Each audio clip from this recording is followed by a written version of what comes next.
सूक्ष्मीकरण के बाद का ऐतिहासिक बसंत। गायत्री मंत्र हमारे साथ साथ। ओम भूर्भुवः स्वः तत्सवितुर्वरेण्यं भर्गो देवस्य धीमहि धियो यो नः प्रचोदयात्। देवियों, भाइयों, बसंत पर्व पर हमें हमेशा नए संदेश मिलते रहे हैं।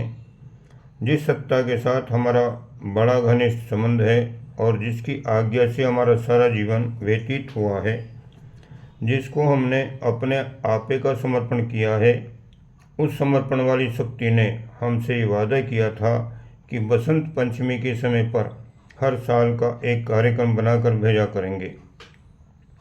वह सुबह हमको मिल गया है। आप में से कई आदमी बसंत पंचमी पर यहाँ आए होंगे, पर भावावेश का समय था। 2 वर्ष बाद हम आपको मिले हैं, तो भावावेश की ही बातें हमने कही और आपको क्या करना है और हमें क्या करना है, इसके संबंध में एक छपा हुआ इश्तहार बांट दिया। मालूम नहीं आपने ध्यान दिया अथवा नहीं। गुरुजी के साक्षात्कार हो गए, दर्शन कर लिए, बहुत हो गया। पिछले दिनों किसी ने ये अफवाह फैला दी थी कि गुरुजी बीमार पड़े हैं, उन लोगों को ये बताने के लिए कि हमारे शरीर में कोई खराबी नहीं है और न कभी कोई खराबी होगी हमारे शरीर में।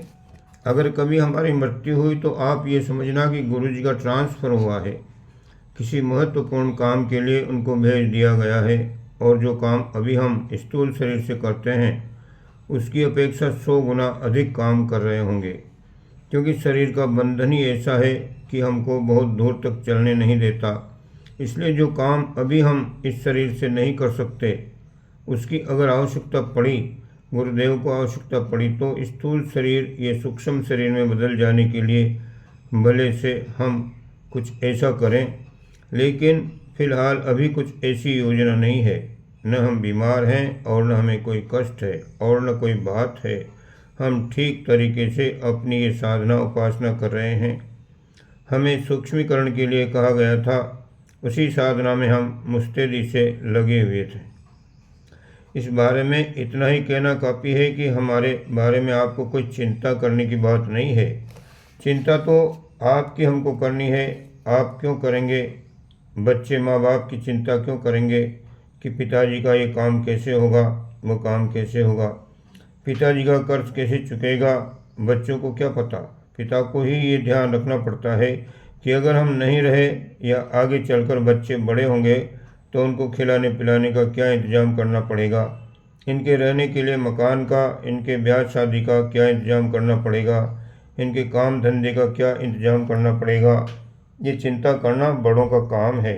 हम बड़े हैं, आपसे उम्र में भी बड़े हैं, विद्या में भी बड़े हैं, ज्ञान में भी बड़े हैं, तप में भी बड़े हैं, भावनाओं में भी बड़े हैं। हम बड़े हैं तो ये हमारा काम है कि आप सब लोगों का हम ध्यान रखें। विगत वर्ष जब बसंत पंचमी का उत्सव हुआ था, तब हमने बहुत सी बातें कही थी, पर उनमें से विशेष रूप से ध्यान देने लायक 2 बातें खास थीं। एक बात यह कि ये युग संधि का समय है। ये खराब समय अभी ख़त्म नहीं हुआ है। पहले सभी समझते थे कि ये ख़त्म हो गया है, पर अभी न तो प्रकृति प्रकोप ख़त्म हुए हैं और न हारी बीमारी के ऐसे ऐसे चक्कर हैं कि एक दिन में एक गांव में 22-23 बच्चों की मृत्यु हो जाती है। कभी कभी चौपायों में ऐसी बीमारी फैलती है कि वह सारे के सारे ढेर हो जाते हैं। कभी कभी भूकंप आ जाते हैं। अभी हिंदुस्तान में इस तरीके से तूफान आए कि लाखों आदमियों को तबाह करके रख दिया। इस तरीके से चीज़ें पैदा हो जाती हैं। नेचर, प्रकृति हमसे नाराज़ हो गई है। इंसानों का चाल चलन देखकर प्रकृति ने नाराज़गी से अपना बदला चुकाने का निश्चय किया है, और वह बराबर बदला चुका रही है तथा हैरानी पैदा कर रही है। एक बात हमने ये कही और आप सबको सावधान किया था कि आप लोग सावधान रहना। तो क्यों साहब, हमारे सावधान रहने से क्या हो जाएगा? मान लीजिए कोई ऐसी बीमारी आ जाए, मुसीबत आ जाए या बाढ़ आ जाए या कोई ऐसा उपद्रव खड़ा हो जाए तो हम क्या करेंगे? इसलिए हमने कहा था कि अभी हम आपसे अलग नहीं हुए हैं। अभी हम आपसे ज्यों के त्यों जुड़े हुए हैं। हमारी शक्ति के दो हिस्से हुए हैं। अभी तक जो शक्ति सीमित थी और गायत्री परिवार की शाखाओं में ही भरती जाती थी। संगठन करने, आयोजन करने या सम्मेलन बुलाने में, शिविर लगाने में खर्च हो जाती थी। अब 2 साल की सूक्ष्मीकृत साधना में अपनी शक्ति को इस हिसाब से विकसित किया है कि 50% शक्ति से हमारे पास जो अभी थोड़े से 24 लाख व्यक्ति हैं, उनकी हम सुरक्षा कर लेंगे। 50% शक्ति हम सुरक्षा में लगाएंगे। आपकी हरी बीमारी में, घाटे में, दुख में, मुसीबत में, हैरानी में हमारी आधी शक्ति बराबर काम करती रहेगी। इसमें भी आप कभी कमी नहीं पाएंगे, चाहे आप कैसी भी मुसीबत में क्यों न फंसे हों, और लोगों से आप हर हालत में नफ़े में रहेंगे। ये हमारा वादा है और ये हमारा आपसे कहना है। एक और बात हमने ये कही थी कि अब आपको बार बार हरिद्वार आने और बार बार हमसे मिलने की आवश्यकता नहीं है। इसका बहुत सीधा सरल रास्ता हमने निकाल दिया है। वो ये है कि यदि हमसे मिलने की आवश्यकता हो, आप 10 बार लंबे लंबे प्राणायाम करना, और प्राणायाम करने के बाद में सिर के ऊपर दाहिना हाथ फिराना। हाथ फिराने के बाद में देखना कि जो कुछ भी आपके मन में विचार थे, वे सब के सब बाहर निकल गए हैं और हमारे विचारों का भीतर आना शुरू हो गया। उस वक्त जो विचार उठें, उनको मान लेना कि ये गुरु जी की बात है, विचार है। ये रविवार के दिन करना चाहिए, हो सके तो नित्य करना चाहिए। एक बात हमने ये कही थी कि आपकी देखभाल की, आपकी सुख शांति की, आपको आगे बढ़ाने की, ऊंचा उठाने की, आपके दुख दर्दों को कम करने की जिम्मेदारी हमारी है। आपको कोई मुसीबत हो, हैरानी की बात हो तो माता जी से कह देना, अथवा जो कोई भी हो।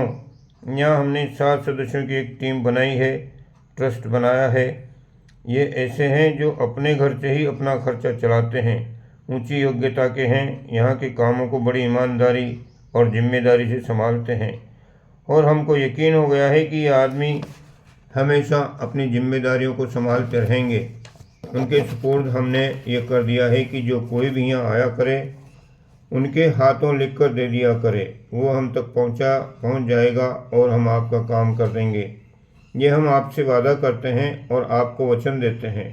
हमने आपके लिए अपने व्यक्ति, अपने नुमाइंदे नियुक्त किए हैं, जो आपसे संबंधित बातों को ठीक से समझा सकें। जो बातें आपसे, आपके बाल बच्चों से संबंधित है, आपके पैसे से संबंधित है, आपके शरीर से, आपके सुख और दुख से संबंधित है, उनके बारे में हमारा जो वादा है, जो दायित्व है, उसके बारे में यह आदमी आपको ठीक से समझा देंगे। अपने इन नुमाइंदों को हम आपकी सेवा में भेज रहे हैं।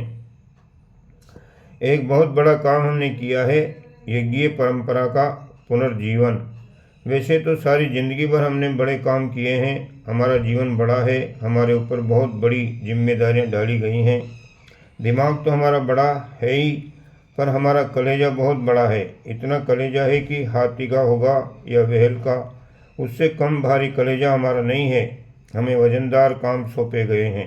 हाथी के ऊपर जब वजन रखा जाता है, तब भारी वजन रखा जाता है। शेर को छलांग मारनी पड़ती है तो बड़ी छलांग मारता है। इसलिए हमारे कंधों पर बड़े काम डाले गए हैं। ये जो युग संधि के दिन हैं, इनमें अनेक काम पूरे करने के लिए हमें सौंपे गए हैं, और उन सौंपे गए कामों को क्या हम अकेले पूरा कर लेंगे, ये कहना ज़रा मुश्किल है।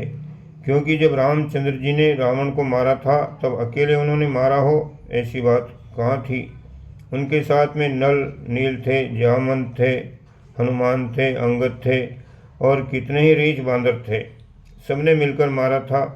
इसी तरीके से सबको मिलाकर हमको एक ऐसा अनुष्ठान करना है, जैसा कि पहले दिन से ब्रह्मा जी ने जब धरती बनाई थी, उस वक्त से लेकर न कभी हुआ था और न कभी होगा। एक संकल्प हमारा यह है कि 1 लाख यज्ञ करें। 1 लाख गायत्री यज्ञ कहाँ होंगे?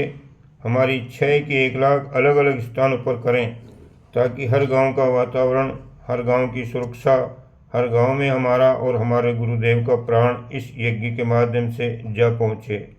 यज्ञ एक माध्यम है, जिस तरीके से लाउड स्पीकर हमारी आवाज़ को पकड़कर उसे बाहर फैलाने का एक माध्यम है, इसी तरीके से एक यज्ञ एक माध्यम है जो हमारी आवाज़ को पकड़ रहा है, हमारे गुरुदेव की आवाज़ को पकड़ रहा है, गायत्री माता की आवाज़ को पकड़ रहा है।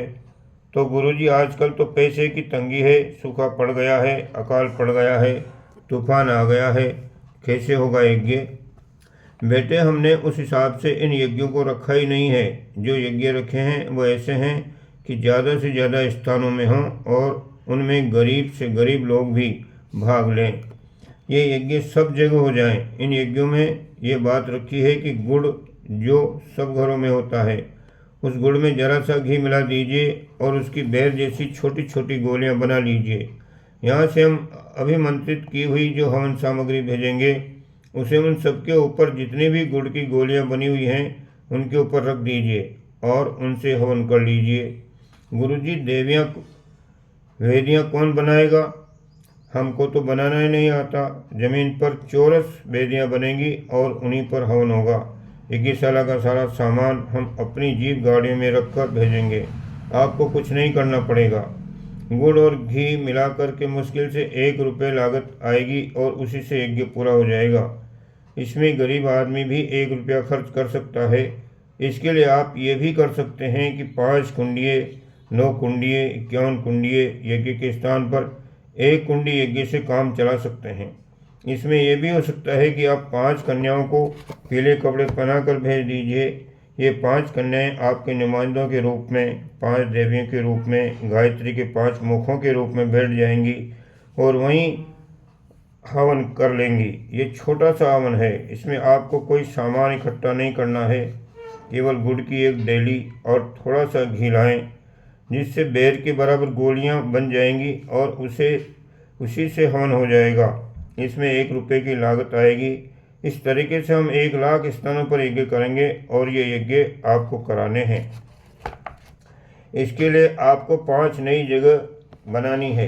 आपको हम 5-5 गाँव का सरपंच बना रहे हैं, 5-5 गाँव सुपुर्द कर रहे हैं। आप एक ही जगह नहीं रहेंगे वरन 5 जगहों पर काम करेंगे। इस मिशन को 5 स्थानों पर, 5 जगहों पर फैलाने की कोशिश करेंगे। आपके समीपवर्ती जो गांव हैं, नगर हैं, उनमें एक एक मिशन की शाखा स्थापित कीजिए। शाखा स्थापित करने में हमारे 2 काम तो पहले से ही चल रहे थे। एक ये कि एक माला गायत्री का जप सबको करना चाहिए। गायत्री चालीसा पाठ और 1 माला का गायत्री जप, ये दोनों काम तो पहले से ही हमने आपके सुपुर्द कर रखे हैं। अब इस नई बसंत पंचमी के 2 काम और सुपुर्द करते हैं। पहला यह कि आपको नए स्थानों पर 5 यज्ञ करने हैं। हमको नए स्थानों की ज़रूरत है। इस बार हमने 51 कुंडिये या 100 कुंडिये यज्ञों को कराने की स्पष्ट मनाही कर दी है और कहा है कि अभी मात्र 1 कुंड का यज्ञ होगा, उसी से हमारा संतोष होगा। 100 कुंडीय यज्ञों से नहीं। बड़े यज्ञों की आवश्यकता अभी नहीं, बाद में होगी, तब हम बता देंगे। इससे न उद्देश्य की पूर्ति होगी, न लक्ष्य पूरा होगा और न 1 लाख की संख्या पूरी होगी। इसलिए जो भी आप लोग हमारी आवाज़ सुन रहे हैं, उन सबका काम व उद्देश्य है कि वे सभी अपने अपने समीपवर्ती गांव में जाकर के ये देखें कि एक एक कुंड का हवन कहाँ कहाँ होना संभव है। ये बात नंबर 1 हो गई। बात नंबर 2 ये है कि आपके पास एक प्रचार मंडली होनी चाहिए। प्रचार मंडली का अर्थ ये है कि अब हमने इसके लिए संगीत का माध्यम बनाया है। नारद जी के पास भी संगीत था, शंकर जी के पास भी संगीत था, सरस्वती जी के पास भी संगीत था, विष्णु जी के पास संगीत था। सबने संगीत के माध्यम से प्रचार किया था। हमको अब जो भी व्याख्यान करना है संगीत के माध्यम से करेंगे, व्याख्यानों से नहीं। व्याख्यानों में वक्ता का प्राण काम नहीं करता, लेकिन जो संगीत हमारे बनाए हुए हैं, हमारे मिशन के बनाए हुए हैं और देव कन्याओं ने गाए हैं, उन्हीं संगीतों में ये प्रभाव होगा कि लोगों को हिला करके रख देंगे और उनके हृदय के भीतरी हिस्सों को छुएंगे। ये संगीत यहीं से जाएगा और व्याख्यान भी हमारा यहीं से जाएगा। एक एक यज्ञ में हम अपना वीडियो बनाकर भेजेंगे। वीडियो उसे कहते हैं जो आदमी की तरह आवाज़ भी सुनाता है और शक्ल भी दिखाता है। वो हमारी और माता जी की शक्ल भी दिखाएगा और आवाज़ भी सुनाएगा तथा देव कन्याओं का गीत भी सुनाएगा। कुंवारी कन्याओं की वाणी में ओजस्विता भी ज़्यादा होती है और उसमें प्रभाव भी अच्छा होता है। उनका भी टेप भेजेंगे और अपना तथा माता जी का भी टेप भेजेंगे। जहाँ कहीं भी आप एक कुंड का हवन करेंगे, सामान्यतः हमने ये आशा की है कि आप 5 कुंड का हवन करेंगे। 5 नए स्थानों पर हर एक जिम्मेदार आदमी को, जिसको हमने शक्तिपीठें कहा है, समर्थ शाखा कहा है, उपशाखा और स्वाध्याय मंडल कहा है, उनमें से हर एक आदमी जो हमारा प्रज्ञा पुत्र है, जो हमसे घनिष्ठ है, हम चाहते हैं कि वो 100 नए गांव में हमको बैठा दे। हजारों गांव ऐसे हैं जो हमने देखे नहीं। 7 लाख गांव हैं हिंदुस्तान के, जो अभी हमने देखे नहीं हैं। शहरों में हम गए, बड़े कस्बों में गए हैं, गांव में तो गए ही नहीं। इस बार गांव में जाने का हमारा मन है। ये प्रबंध आप कीजिए। अभी हम आप अपने आदमी आपके पास भेज रहे हैं, सिर्फ इस काम के लिए कि आप सब मिलकर के इस तरह संकल्प लें और सब मिलजुल कर काम करें। 1 लाख कुंड का, 1 लाख वेदियों का हवन हमें करना है, जिसमें हमारा भी व्याख्यान होगा, माता जी का भी व्याख्यान होगा और हमारे गुरु का संरक्षण भी होगा। और लागत क्या है? 1 रुपया। इस तरह का व्यापक स्तर पर आयोजन करने का हमारा मन है। इसके लिए आप जी जान से कोशिश करें। ये वर्ष संविधान का वर्ष है। हमने आप लोगों से संविधान मांगा है। लोगों ने कहा था कि हम गुरु जी की हीरक जयंती मनाएंगे, तो आप क्या करेंगे? हीरक जयंती में हवन करेंगे, जुलूस निकालेंगे? नहीं, जो हम कहें सो कीजिए। और हमारा कहना यह है कि एक गांव पीछे एक यज्ञ हो, 1 कुंड का या 5 कुंड का हो, और उसमें 5 कन्याएं बैठें तथा उसी में हमारा वीडियो दिखाया जाए। इस तरह एक काम तो हमारा यही है, 1 लाख यज्ञों को पूरा करना। हमारा ये संकल्प अधूरा नहीं रह जाए। बाकी संकल्प तो हमारे अधूरे रहे नहीं हैं।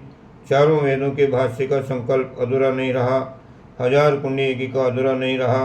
तब नहीं रहा जब हम वहाँ थे, पर इस समय हम नहीं हैं। इस समय हमारी जगह पर हैं आप। तब 5 यज्ञों की जिम्मेदारी भी आप संभालिए और उन यज्ञों को अपने समय प्रति गांव में कीजिए, वहाँ शाखा स्थापित कीजिए, ताकि हमारी शाखाएं जितनी भी हों 5 गुनी अधिक बढ़ जाएं। अभी 2400 शाखाएं हैं, उनमें 5 का गुणा कर दीजिए तो 1 लाख से अधिक हो जाएंगी। कम से कम 1 लाख स्थानों पर इस तरह गायत्री परिवार का प्रचार करने के लिए, शाखाएं स्थापित करने के लिए हमारी इच्छा है, और इसलिए आप हमारे काम में मदद कीजिए। नंबर 2, इसके लिए प्रचारक मंडलियों की आवश्यकता पड़ेगी, ताकि आप प्रत्येक घर में जा कर के हमारा संदेश सुना सकें। इसके लिए आपको अपना तथा प्रत्येक प्रज्ञा पुत्र का परिवार के हर सदस्य का जन्मदिन मनाना पड़ेगा। जन्मदिन मनाने के केवल एक कुंडी हवन कर लेने भर से काम नहीं चलेगा, वरन कुछ धूम धड़ाका भी होना चाहिए। इसके लिए संगीत प्रचारकों की जरूरत पड़ेगी। संगीत प्रचारकों के लिए आपको ये करना है कि यहाँ शांति कुंज में जो युग शिल्पी सत्र चलते हैं, उनमें एक आदमी आप भेज दीजिए, जो यहाँ से प्रशिक्षण लेकर जाने के बाद में वहाँ के लोगों को प्रवचन करना, हवन करना सिखा देगा, संगीत सिखा देगा। पहले भी युग शिल्पी सत्र में आ चुके हैं लोग, पर तब संगीत का इतना जोर नहीं दिया गया था। अब नए शिक्षण में हमारा ध्यान संगीत पर है। मध्यकालीन जितने भी संत हुए हैं, उनने संगीत के माध्यम से अपना प्रचार प्रसार किया है। कबीर ने अपना प्रचार संगीत के माध्यम से किया था। मीरा बाई, चैतन्य महाप्रभु आदि ने संगीत के प्रचार से अपना काम किया था। मध्यकालीन सभी संत वाणी के व्याख्यान द्वारा नहीं, बल्कि संगीत के द्वारा प्रचार किया करते थे। तो आपके यहाँ से भी एक मंडली ऐसी होनी चाहिए जो यहाँ से संगीत सीख कर जाए। इसका नाम हमने वक्ता विश्वविद्यालय रखा है। संगीत और यज्ञ कराना हम सिखा देंगे। इसके लिए आप लोग अपने अपने यहाँ से एक एक आदमी ऐसा भेजिए जो जीवंत हो, जिसमें जान हो, जिसको हम आपके क्षेत्र का अध्यापक बनाकर भेज सकें। मंडली आपको तैयार करनी है, प्रचार आपको करना है, मिशन के विचार आपको फैलाने हैं। इसके लिए गांव में जन्मदिन के समय तथा त्योहारों के अवसर पर मीटिंग बुला लीजिए, काम के लोगों को बुला लीजिए। अब की बार जो भी यज्ञ होंगे, उनमें हमने ये इंतज़ाम किया है कि 250 से ज़्यादा आदमी ना आएँ, क्योंकि हम जो वीडियो भेजेंगे उनमें से 100-250 आदमी ही आ सकेंगे, उसमें 200-250 आदमी ही आ सकेंगे। एक बात और करनी है, वो ये है कि अब हमारा विश्वविद्यालय चलने वाला है। इसमें हम 1 लाख व्यक्तियों को पढ़ाने वाले हैं, लेकिन हमारे इस मिशन के लिए हर एक आदमी का शांतिकुंज आना तो मुश्किल है। अतः वो एक नया प्रशिक्षित अध्यापक जो यहाँ से जाएगा, वही अपने स्थानीय लोगों को बुला करके वहीं प्रशिक्षण देगा, जो हम यहाँ युगशल्पी सत्र में बुलाकर देते हैं। इस तरीके से देश भर में जितनी शाखाएं हैं, यदि उनमें से 10-10 आदमी भी आ जाएं तो 1 लाख आदमी हो जाते हैं। इस तरह से अब तक जितने भी विश्वविद्यालय चले हैं, उनमें से किसी में भी 1 लाख विद्यार्थी नहीं थे, न किसी आंदोलन में 1 लाख व्यक्ति शामिल थे। घुमा फिरा कर वही चले जाते थे, इसलिए उनके नाम और संख्याएं बढ़ जाती थीं, लेकिन लाख व्यक्ति कभी नहीं रहे। हमारा मन है कि 1 लाख व्यक्तियों को हम पढ़ा कर जाएँ, जिससे वे यूँ कहें कि गुरुजी ने हमको पढ़ाया था। गुरुजी के हाथ का सर्टिफिकेट हमारे पास है। जो भी आदमी यहाँ युगशिल्पी सत्र में आएंगे, हम सर्टिफिकेट देंगे कि तुमको अध्यापक नियुक्त किया गया है। इस तरह से 1 लाख अध्यापक नियुक्त करने का हमारा संकल्प है। आप लोग इन 2 कामों में हमारी मदद करेंगे।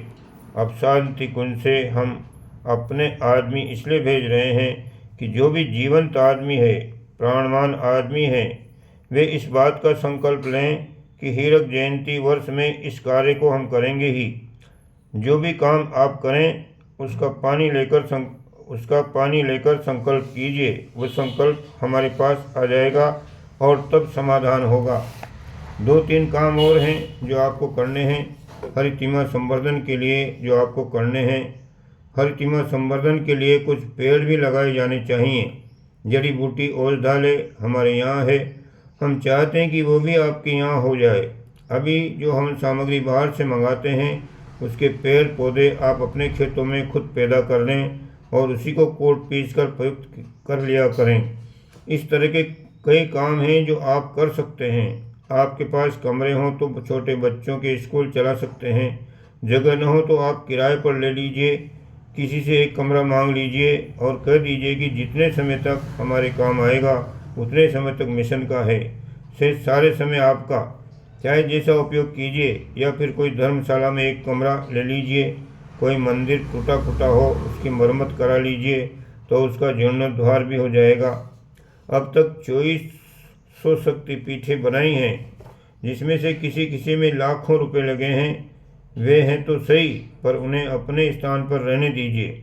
अब कुछ ऐसी नई शक्तिपीठें भी हो सकती हैं जो छप्पर की छाई हुई हों, जिन्हें हर साल नए सिरे से बदल दिया जाए। कुछ ऐसी भी शक्तिपीठें हो सकती हैं जो खपरेल से छाई गई हों, जिन्हें बरसात में ठीक कर लें और उसी से काम चला लिया करें। जब जरूरत हो तो उसी में बच्चों के संस्कार कर लें, जन्मदिन मना लें, उसी में अपनी पाठशाला चला लें, या कहीं से किसी का एक कमरा मांग लें। इसके लिए हम आपको यकीन दिलाते हैं कि अच्छे उद्देश्यों के लिए वो आपको मिल जाएगा। इन सब कार्यों के लिए हम अपने कार्यकर्ता भेज रहे हैं कि आप सब वहाँ इकट्ठा होकर ये विचार करें कि गुरु जी ने नए वर्ष के लिए जो संकल्प लिए हैं, उन संकल्पों के कई उद्देश्य हैं। उनमें से एक तो यह है कि इन दिनों का जो वातावरण है उसमें प्रलय होने जैसी दुर्घटनाएं होना संभव है। दूसरा यह है कि इन 20 सालों में आप लोग किसी मुसीबत में फंस सकते हैं। आपको तो दिखाई नहीं पड़ता, परंतु मुझे दिखाई पड़ता है कि आप किसी मुकदमे में पड़ सकते हैं, या कोई बात और हो सकती है, कोई अकाल की चपेट में आ सकते हैं, या कोई कठिनाई उठा सकते हैं, जिन्हें देखना हमारा काम है। और इसलिए हम ये आयोजन कर रहे हैं। ये आयोजन हम इसलिए भी कर रहे हैं कि सारे संसार में जो दुर्घटनाएं घट रही हैं, चाहे वह ईरान इराक का युद्ध हो, फिलिस्तीन और इजराइल का युद्ध हो, या अमेरिका की नक्षत्र युद्ध योजना हो, या परमाणु युद्ध विभीषिका, हमने 50% अपनी शक्ति ऐसे कामों के लिए सुरक्षित रखी है कि जिससे वो वातावरण को शुद्ध करने में, और जो आदमी इस तरह की बातें करने के लिए तुले हुए बैठे हैं, आमादा बैठे हैं, और जिन्होंने अरबों खरबों डॉलर खर्च करके वे साधन बनाए हैं, उनकी भी हम रोकथाम करेंगे। अपनी शक्ति बढ़ाने के लिए, संसार में शांति स्थापित करने के लिए और आप लोगों की व्यक्तिगत समस्याओं के लिए, इन तीनों उद्देश्यों के लिए ये कार्यक्रम हमने बनाए हैं। हम आशा करते हैं कि आप सब मिलकर संकल्प लेंगे कि ये काम गुरु जी का तो हम कर ही डालेंगे।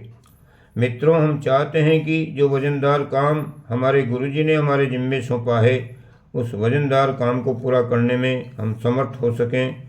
समर्थ बनने के लिए बैंकिंग शक्ति भी होनी चाहिए, और वो बैंकिंग शक्ति आप होंगे। हमारी पीठ पीछे वाली शक्ति आप होंगे। इसलिए इस वर्ष के सौंपे हुए जो काम हैं, उनको आप किस सीमा तक पूरा कर सकेंगे और किस सीमा तक पूरा नहीं कर सकेंगे, ये ध्यान रखना है। हमने हर वर्ष बसंत पंचमी पर संकल्प लिए हैं।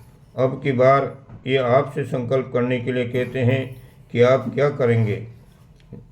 अब जो यज्ञ होंगे उनमें आप लोगों को एकत्रित होकर के सामूहिक रूप से संकल्प लेने की उम्मीद और अपेक्षा कर रहे हैं। बस यही कहना था आप लोगों से। आज की बात समाप्त। ओम शांति।